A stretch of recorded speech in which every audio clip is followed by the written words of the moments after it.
இது போகும் வழியோ வெற்று பாதை, திரும்பும் வழியோ வெற்றி பாதை. விரும்பிய இதயத்தை அடைந்திடும் பயணம் இது. கடல் தாண்டும் பறவைக்கெல்லாம் வழியில் மரங்கள் கிடையாது. ஆனாலும் கண்டம் தாண்டும் சிறகுகள் வலிக்காது. மலையேறும் எறும்பின் கால்கள் வெயிலை மிதித்து உடையாது.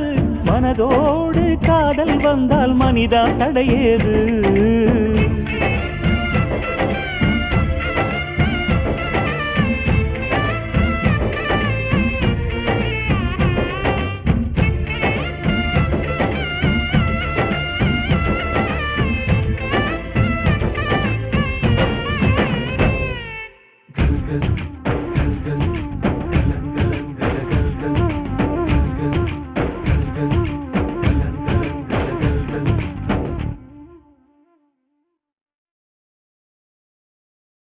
ஹாய் ஃப்ரெண்ட்ஸ், எல்லோரும் எப்படி இருக்கீங்க? ஓகே ஃப்ரெண்ட்ஸ், இப்போ வந்து இதில் பார்த்தீங்கன்னா நீங்கள் இந்த முழுசாக இந்த வீடியோ பார்க்கணும்னா நீங்கள் கீழே இருக்கிற ப்ளே பட்டனை ப்ரெஸ் பண்ணுங்கள். ஓகேங்களா? தேங்க்யூ.